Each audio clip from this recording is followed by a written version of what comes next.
We're in Pune outside the Chhabria residence meeting with ace designer Mr. Chhabria himself. Mr. Chhabria, thank you for cruising on Times Drive. Pleasure. So, you've given us some of the snazziest cars that we've seen around, sports cars, luxury sedans. What do you drive yourself?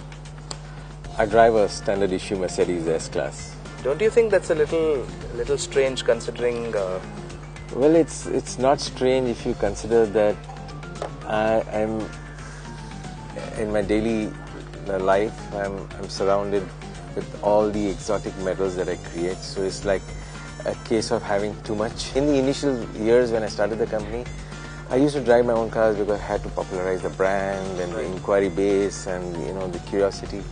But personally, I'm not very comfortable with it now.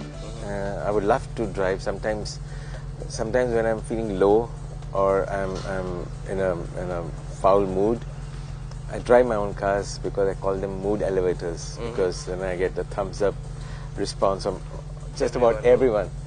So they're mood elevators in the sense, and if I were to drive it every day, I don't think I would get any work done because I would just keep driving and never go back and sit on my desk. Yeah, it must be quite a rush when you're the center of attention at a traffic signal. Because you enjoy it, it's a high, and so you need to be grounded, you need to go and work. Correct. Why Mercedes then? There are other German marques like Audi or BMW. You see, I've always been a Mercedes driver in that sense. So even much before my car business, even when I was a student, I indulged myself in a Mercedes-Benz.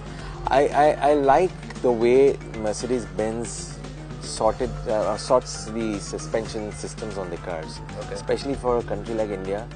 I feel they are sturdy and the damping is just right, So you told me that a little earlier that you were going to your plant. Sure. Could you drive us there? Sure. Yeah. Welcome. Yeah. Let's go.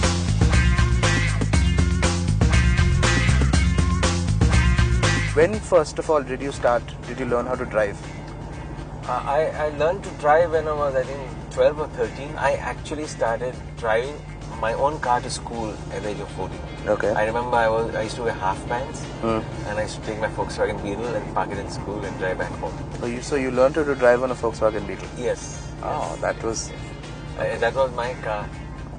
I learned to drive on the Family Ambassador, but the moment I got a license and I was a guy who was 24/7 all about cars. I ate, slept, drank, cars. You drive an S320 Mercedes, and the S-Class is the biggest Mercedes around. On the very, very busy streets of Pune, doesn't it phase you out a little bit? I mean, I would be very nervous if I was driving such a big car. I've been, driving an S-Class for the last 3 generations now, of this car. Okay. Kind of gotten used to the footprint that this car has, and we are big built, so apparently nothing else is as comforting or as spacious as an S-Class. But I'm not phased at all. I take it to the innermost streets at Pune. So, Mr. Chhabria, you studied design in the US.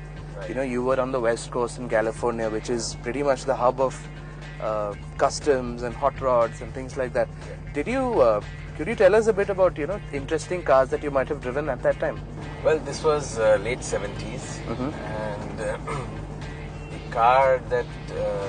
interesting cars that I used to drive at that time were the Volkswagen Beetle, the Chevrolet Camaro, of course they were the older versions, the Ford Mustangs, and those were the cars that appealed to the youngster in me at that point of time. One was not really mature and sensitive about design, so those are cars that lend themselves to customizing and stuff like that.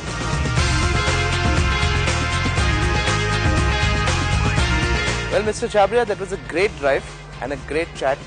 Thank you so much for coming on our show. It's a pleasure.